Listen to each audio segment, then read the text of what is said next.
నమస్కారం. ఈరోజు మనమందరం కలిసి ఒక చాలా ఆసక్తికరమైన ప్రశ్న గురించి మాట్లాడుకుందాం. ఒక మంచి గుణాలున్న వ్యక్తి, ఎప్పుడూ జ్ఞానాన్ని వెతికే వ్యక్తి కూడా చివరికి పతనమయ్యే అవకాశం ఉందా? రండి, ఈ లోతైన తాత్విక వైరుధ్యాన్ని ఛేదిద్దాం. ఒక్కసారి ఆలోచించండి.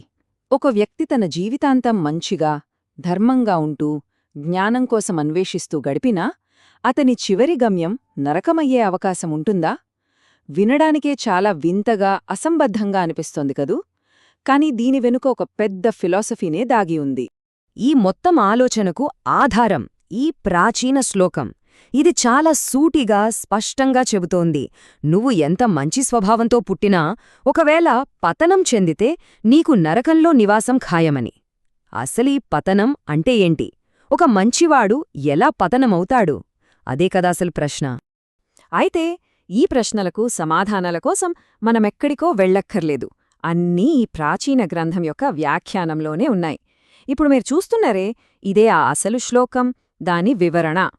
అంటే మనమేదో ఊహించుకుని చెప్పట్లేదు. ఈ గ్రంథం ఆధారంగానే ఈ విశ్లేషణ చేస్తున్నామన్నమాట. సరే, మరి ఈ శ్లోకాన్ని సరిగ్గా అర్థం చేసుకోవాలంటే ముందుగా అందులో ఉన్న కొన్ని ముఖ్యమైన పదాల గురించి మనం తెలుసుకోవాలి. వాటిని విడదీసి చూస్తేనే అసలు విషయం మనకు పూర్తిగా బోధపడుతుంది. ఇంకో ముఖ్యమైన విషయం ఏంటంటే, ఈ జ్ఞానం ఏదో గాలిలోంచి పుట్టిన సిద్ధాంతం కాదు. సాక్షాత్తూ మహాభారతంలో యోధుడైన అర్జునుడు తన సందేహాన్ని కృష్ణుడి ముందు పెట్టినప్పుడు దానికి సమాధానంగా చెప్పబడిందిది. అంటే ఇదొక సంభాషణలో భాగం, అందుకే అంత ప్రాక్టికల్గా ఉంటుంది. ఇక శ్లోకంలో మొదటి కీలక పదం కుశలధర్మ. దీని అర్థమేంటంటే, పుట్టుకతోనే మంచి పనులవైపు మొగ్గు చూపే స్వభావం ఉండటం. అంటే మనం మాట్లాడుకుంటున్న వ్యక్తి తన ప్రయాణాన్ని చాలా మంచి పునాదితో మొదలుపెట్టాడు. అది విషయం. ఇక రెండో పదం నరకే. దీని అర్థం చాలా స్పష్టం. నరకంలో వినడానికే చాలా కఠినంగా ఉంది కదా. ఒకవైపేమో పుట్టుకతోనే మంచివాడు అంటున్నాం, మరోవైపేమో గమ్యం నరకం అంటున్నాం.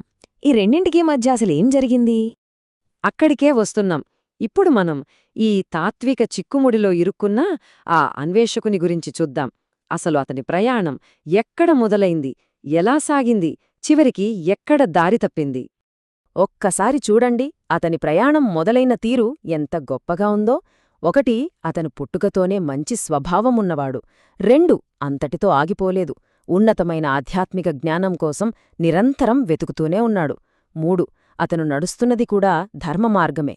అన్నీ వానే ఉన్నాయి కదా, మరి సమస్యెక్కడొచ్చింది? రైట్, ఇప్పుడు మనం ఈ మొత్తం చర్చలోకెల్లా అత్యంత కీలకమైన పాయింట్కి వచ్చేశాం. అతని ప్రయాణంలో ఆ తప్పు మలుపు ఎక్కడొచ్చింది, అసలు ఎలా వచ్చింది, వ్యాఖ్యానం ఏం చెబుతుందో చూద్దాం. ఓకే, ఇక్కడే అసలు ట్విస్టుంది. వ్యాఖ్యానం ప్రకారం అతన్ని పతనానికి దారితీసిన స్టెప్స్ ఇవి. ఫస్ట్, అతను జ్ఞానాన్ని అన్వేషిస్తున్నాడు, కాని సరైన గైడెన్స్ లేకుండా. ఆ క్రమంలో తెలియకో తెలుసో కొన్ని తప్పులు, పాపాలు చేస్తాడు. అయితే అసలైన సమస్య చేసిన తప్పులు కాదు, ఆ తప్పులకి అతను పశ్చాత్తాపపడకపోవడం, వాటికి ప్రాయశ్చిత్తం చేసుకోకపోవడం. చివరికి ఆ పాపాల భారాన్ని మోస్తూనే మరణిస్తాడు. చూసారా?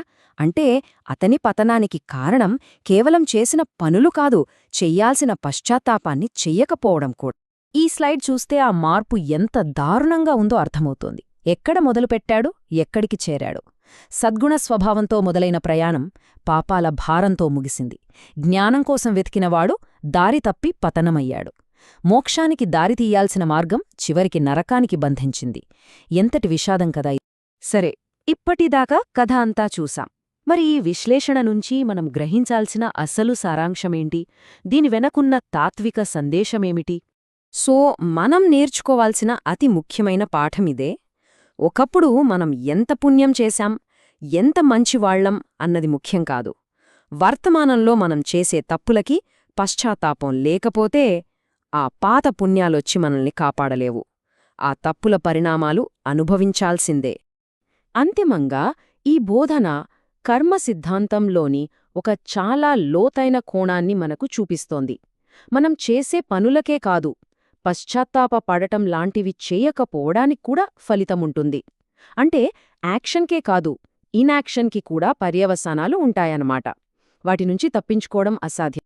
చివరగా ఈ మొత్తం విశ్లేషణ మన ముందు ఒక పెద్ద ప్రశ్నను ఉంచుతుంది.